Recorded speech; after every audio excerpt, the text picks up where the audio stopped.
Essa aula é dedicada a explicar alguns conceitos da teoria quântica. Na verdade, a gente sabe que, a rigor, né, temos três teorias quânticas, né, mecânica quântica relativística de Dirac, né, e a teoria quântica de campos. Alguns desses conceitos são comuns às três teorias, né? E a gente eventualmente vai explicar, né, no caso da teoria quântica, como é que eu aplico esse conceito, né? Mas, de qualquer maneira, a ideia aqui, na realidade, é a mecânica quântica, que é a mais fácil de todos. Os conceitos, então, fundamentais, né, da mecânica quântica. Ora, vamos começar com o primeiro conceito, que é o conceito de quantum. Sim, a teoria quântica se refere a esse conceito, porque tudo começou assim. Quantum. O que é um quantum?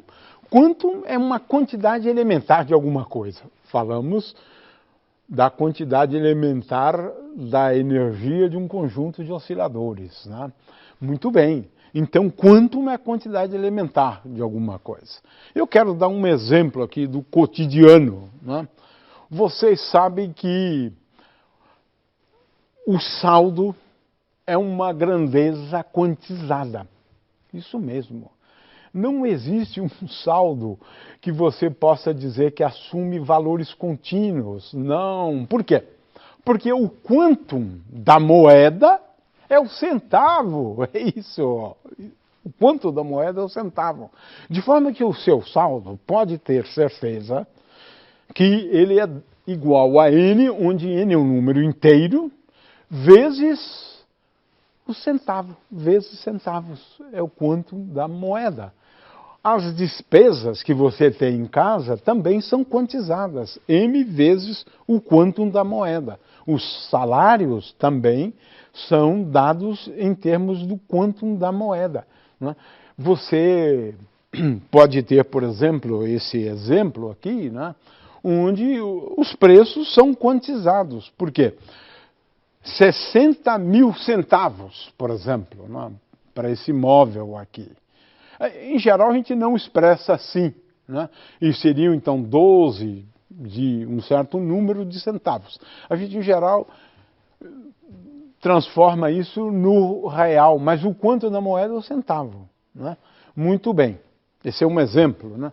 De forma que os números quânticos, eles serão associados a grandezas. Nesse caso, n é o número quântico associado ao saldo que você tem na sua conta no banco, m é igual ao número quântico associado às despesas que você tem ao longo do mês, e finalmente L é um número inteiro que é o número quântico associado ao salário, né? Então você pode falar do seu estado financeiro. Eu tenho uma ideia, o gerente tem uma ideia bastante boa do seu estado financeiro, olhando esses números aqui. Quanto você ganha, quanto você gasta, né? Qual o saldo da sua conta, né? Então veja, aqui tem um conceito interessante de estado. Se eu souber esses três números quânticos, né, porque essas grandezas do saldo, etc., são dados como n vezes o quanto da moeda, L vezes o quanto da moeda, M vezes o quanto da moeda. Então eu posso especificar o saldo, né, financeiro, né, mas eu posso estabelecer então esse conceito de estado, o seu estado financeiro, fornecendo três números quânticos, né? Muito bem, quantum. Quantum da matéria e quantum da radiação. Sim, porque a matéria é quantizada. A radiação é quantizada. O que é, ou quais são os quântums da matéria? O elétron é um quantum da matéria. O próton, podemos falar dos quarks também, como quântums da matéria? Podemos, sim. Então, você não tem 38,9 elétrons. Não existe isso. 38 elétrons.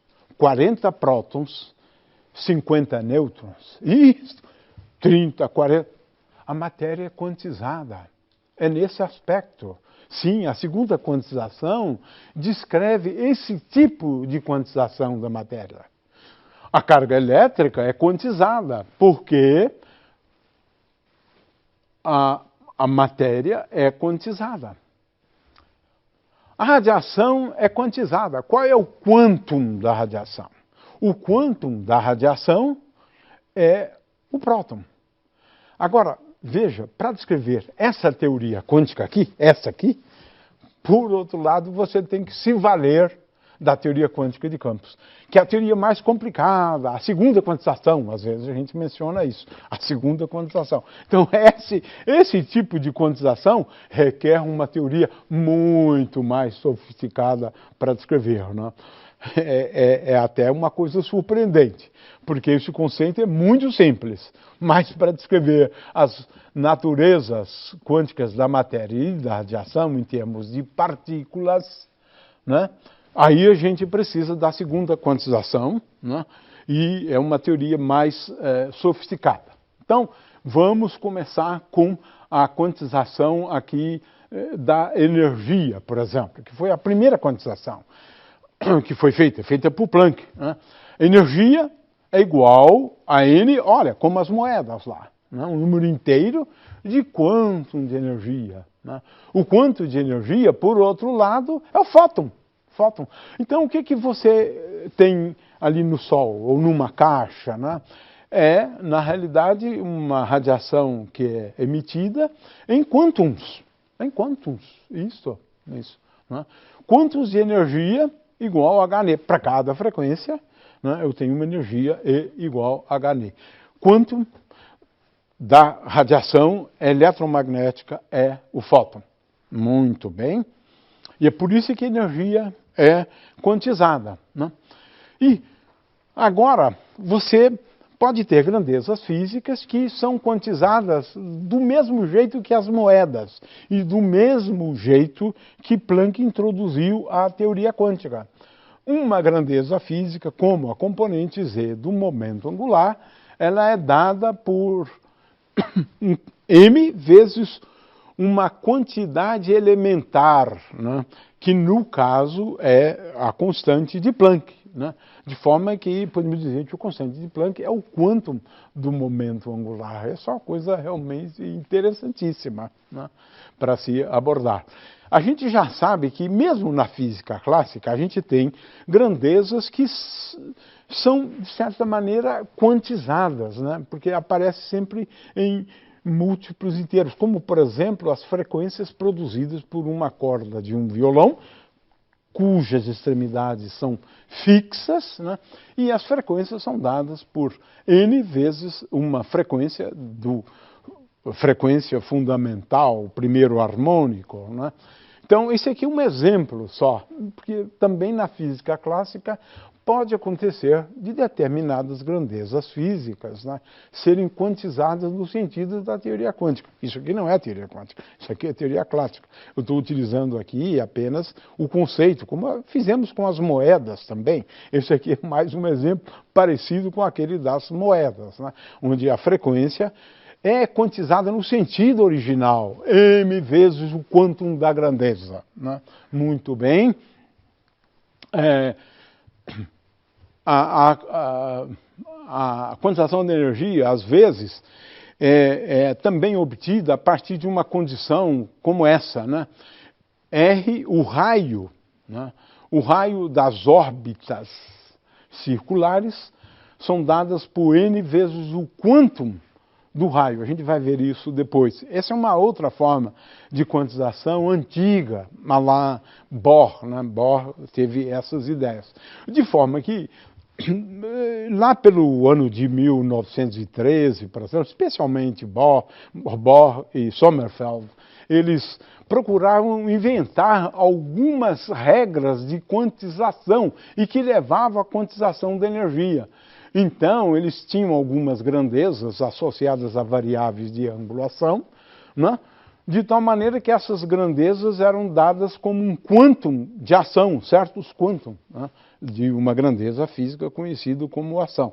E o quantum de ação é igual a H. Então, é curioso que a física quântica começou com essas ideias. Quantização igual à quantização das moedas, para ver se conseguia reproduzir o espectro discreto do átomo de hidrogênio. Muito bem, e assim, por meio daquelas regras lá, se obtinha um espectro quantizado, mas espectro quantizado agora no sentido de um conjunto de valores discretos da grandeza física, ou do espectro discreto da energia. Né? As teorias quânticas iniciais, as teorias semiclássicas, né, propostas por Bohr, especialmente dentro do contexto do modelo de átomo proposto por ele, né, ele aplicava essas ideias de quantizar certas grandezas físicas para que depois ele obtivesse o espectro do átomo de hidrogênio. Ideias geniais, na verdade. Mas essa teoria quântica não é uma teoria quântica completa. É uma teoria semiclássica, porque faz uso de conceitos clássicos, né, como trajetória e assim por diante, essa teoria de Bohr, e também obtendo resultados da teoria quântica. O fato é que, se eu tenho uma grandeza com um espectro discreto, né, eu tenho um número n aqui, por exemplo, então n pode indicar, o estado n está indicando um estado associado a uma energia para o qual n assume este valor. Então, eu posso indicar os vários níveis de energia especificando apenas o número quântico, n. Né? Muito bem. Agora, existe também a quantização de outras grandezas físicas. A gente vai ver depois que o L ao quadrado, por outro lado, o módulo do momento angular, por exemplo, ao quadrado, é igual a L vezes L mais 1 vezes o quanto do momento angular. Né? A gente vai estudar isso já na próxima aula, como a gente pode deduzir esse resultado aqui. Né? Muito bem, então eu posso, a cada grandeza física, como o espectro é discreto, eu posso associar um número quântico. Não quer dizer que aquela grandeza física, energia é igual a n vezes alguma coisa, o quanto de energia. Não, agora mudou. Começou daquele jeito, mas depois mudou. De forma que n é um número quântico associado a um certo valor da energia. Né? L é um número quântico associado ao momento angular. M é a componente Z do momento angular e, finalmente, S do spin. Então, um estado agora é caracterizado por um conjunto de números quânticos.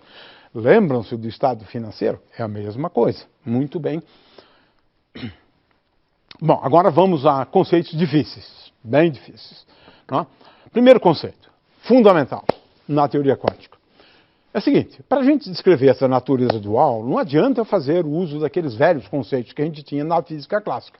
A gente precisa começar a introduzir novos conceitos. Qual é o primeiro novo conceito introduzido?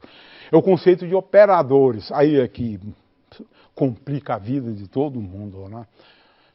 O que é um operador? Pense num operador, como fazia Heisenberg na sua primeira teoria, a teoria matricial, como uma matriz, como uma derivada. Então, são operadores. Então, na física quântica, para cada grandeza física, eu associo a ela um operador. F agora vai em F chapéu. Esse chapéu aqui é para especificar que se trata de um operador. Eu posso também falar de um operador hermitiano, que é basicamente tomar o conjugado complexo dele, né? E a gente se preocupa com operadores hermitianos que são tais que F igual a F hermitiano. Muito bem. Exemplos de operadores. Na teoria quântica de campos, os operadores são os campos. Eu pego o potencial vetor, por exemplo, ou o potencial clássico, né? E agora converto essas grandezas aqui, que são campos, em operadores de campo. É aí que está o pulo do gato, né? De forma que é diferente, mas de qualquer maneira são operadores de campo, né? Muito bem. Se eu tenho o x, a componente x da posição, eu agora vou associar x chapéu. Sim, operador x, operador px, operador lx, operador h para hamiltoniana e assim por diante. Ou seja, a cada grandeza física eu associo a ela um operador. Tem regras para isso. Ah, sim, isso é importante. Mas, por exemplo, eu tenho uma representação onde alguns operadores são muito simples, eles são os usuais. Por exemplo, na operação coordenadas, a componente x do operador R, né, é x. X, sim, a coordenada própria, pode. Né?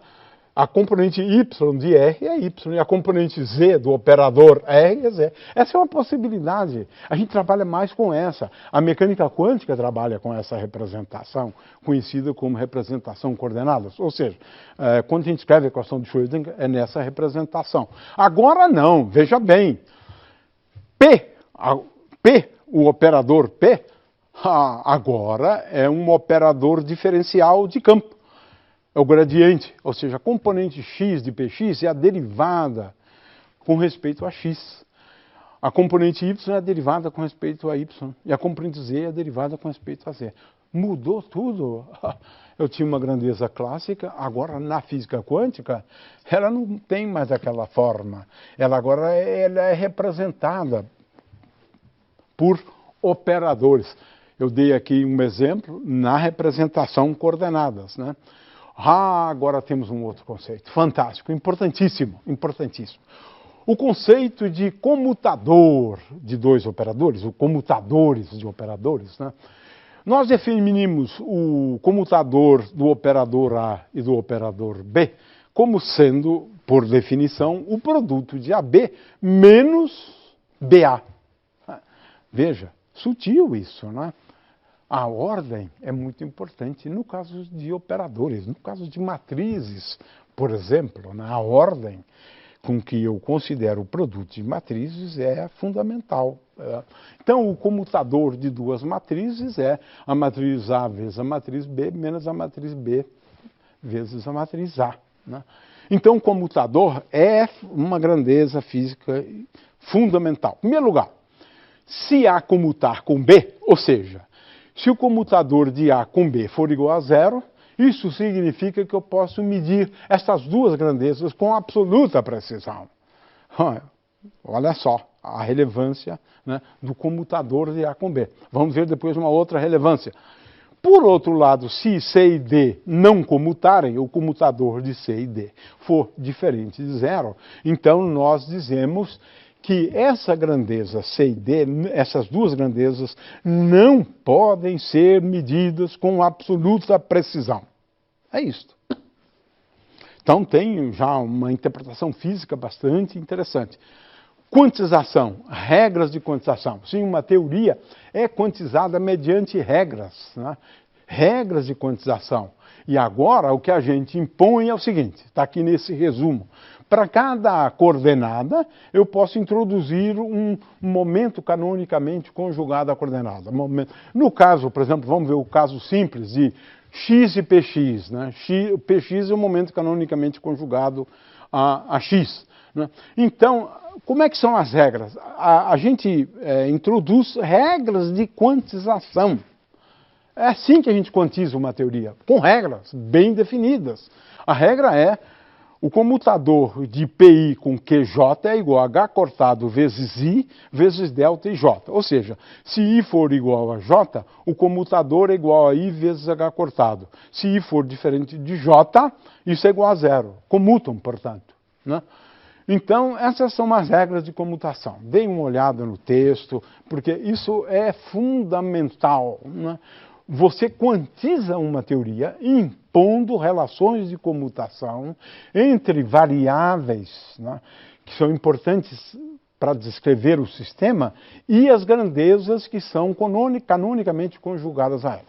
Para explicar o canonicamente, a gente precisaria introduzir aqui o formalismo lagrangiano e não vale a pena. Mas, de qualquer maneira, é importante entender que quantizar é impor relações de comutação entre variáveis, digamos, como x, y, z, e as variáveis canonicamente conjugadas a elas, né? Existem regras para quantizar a teoria. No caso da teoria de campos, a gente faz o uso do mesmo conceito, né? O campo e o momento canonicamente conjugado ao campo, né? Relações de comutação a tempos iguais, é uma coisa mais complicada. Muito bem, é claro que agora podemos falar da dinâmica, mas eu acho que não é o caso da gente ir a esse detalhe. E agora, então, introduzimos, né, o conceito de estado de um sistema. É como dissemos antes, dois tipos de estados, Bra, representados assim, e Ket, representados assim. São diferentes esses tipos de estados, né? E os operadores agem ou atuam sobre estados, né? R, por exemplo, chapéu, que é o operador, que é representado na teoria quântica por R, que por acaso, no caso da representação coordenadas, é o próprio R. Eu posso usar o próprio R, né, para representar ou como um operador na teoria quântica. Isso facilita a vida, né? Essa representação conhecida como representação coordenadas, né? Muito bem, então temos estados nos quais a posição da partícula é bem definida, esse estado R, Bra de R, Ket de R. Tenho estados com momento de duas partículas bem definidos, P1 e P2 para duas partículas, né? Tenho Bra e Ket.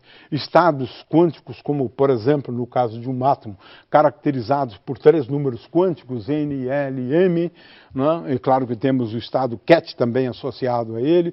E na teoria quântica é esse tipo de estado, onde a gente especifica quantas partículas estão no estado de energia E1, N1 partículas no estado de energia E1, N2 partículas no estado de energia E2, N3 partículas no estado de energia 3 e assim por diante. Então tem vários tipos de estados na teoria quântica, né?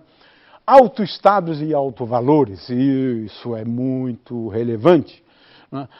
Se eu tenho uma grandeza física representada pelo operador A, eu posso ter estados para os quais esse operador, agindo sobre esse estado, me leva a um número que eu chamo de A, né? É um número quântico, A vezes o estado A.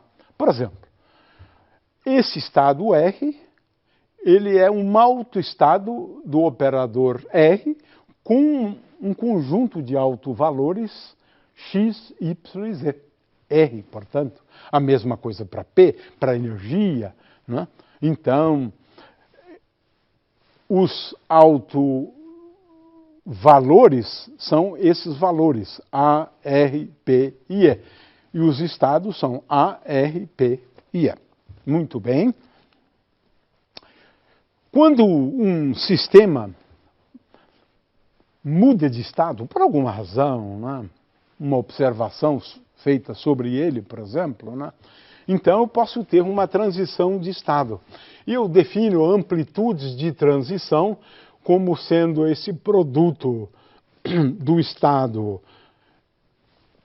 Ket pelo o estado Bra de psilinha, né? E modo de psilinha ao quadrado, isto aqui me dá a probabilidade de transição de um estado para outro. Psilinha é uma amplitude de transição, uma espécie de amplitude de probabilidade de você encontrar o estado psilinha no estado psi, ou o estado psi no estado psilinha. Muito bem, porque eu tenho dois tipos de amplitudes de transição, né?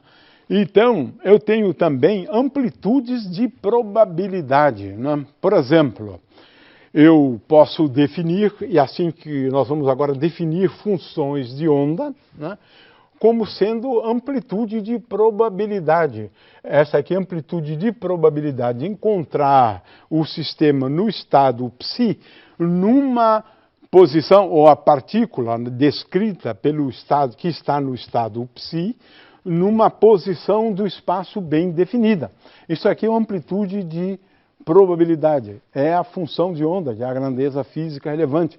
Mas eu tenho outras amplitudes de probabilidade. Aqui eu tenho a amplitude de probabilidade de encontrar a partícula com momento P e num ponto R do espaço. E eu tenho, portanto, várias amplitudes de probabilidade ou funções de onda. A gente pode chamar isso aqui realmente de funções de onda. Ora, definidas funções de ondas, a gente pode agora definir, né, autovalores e autofunções, né? Autovalores e autofunções. Eu posso ter uma função aqui, um operador P aplicado a essa função, eu obtenho igual a P uma grandeza física usual, né, vezes psi-P. Portanto, esse estado aqui é um estado que nós estamos designando como sendo um estado descrito por meio de uma função de onda, de tal maneira que essa função é uma autofunção desse operador P com alto valor P. Muito bem. Bom, função de onda, essa grandeza física fundamental, é uma amplitude de probabilidade. Né? Eu tenho duas amplitudes de probabilidade, eu tenho psi e tenho psi estrela. Veja que num caso eu tenho R psi e no outro eu tenho psi R. A diferença entre eles é apenas o complexo conjugado do outro. Né? E agora introduzimos o conceito fundamental, que é o conceito de densidade de probabilidade, que é o produto de psi vezes psi estrela. E a interpretação, então, dada por Bohr, né, é que a probabilidade dp, né, de você encontrar uma partícula no elemento de volume dv é dado por ρ vezes dv. É uma interpretação, portanto, probabilística da amplitude de probabilidade ou da função de onda. Na verdade, nós estamos falando aqui de função de onda. Eu tenho um tipo de função de onda que é psi de R, mas eu posso ter também psi de P. Nós estávamos identificando aquelas amplitudes todas com funções de ondas, né, com tipo de funções de ondas. Muito bem, podemos falar então em valores esperados, né, de um operador F, quando eu considero um estado psi. Né? Então a ideia é o seguinte: F aplicado a psi me leva eventualmente, né, a um novo estado psi', de forma que o valor esperado de F no estado psi é dado por esse produto do estado psi vezes F, F aplicado então a psi. Psi, F, psi. É uma espécie de elemento de matriz, na verdade, né? Muito bem. Nós dizemos que dois estados são ortogonais se esse produto a linha for igual a zero. Dizemos que eles são ortonormais se eles forem iguais a zero, se A for diferente de A'. E é igual a 1, agora estou falando então de normalização, é igual a 1 se A for igual a A'. No caso do contínuo, nós substituímos esses conceitos aqui por conceito de função delta, de integrais, acho que não vamos entrar nesse tipo de detalhe. E a gente também afirma que um certo conjunto de estados é completo se essa soma do produto de um estado Bra-Pelluquet somado sobre todos os As, né, As são autoestados de algum operador, for igual a 1. Finalmente, a gente pode decompor, né, um estado em termos de amplitudes de probabilidade de encontrar o sistema de tal forma que esse sistema tenha em cada estado A um valor bem definido da grandeza A, ou seja, em termos de funções de onda psi-A, soma em A de psi-A vezes A. Né? Tenho aqui alguns exemplos, mas eu acho que não vale muito a pena a gente entrar nesses detalhes, né?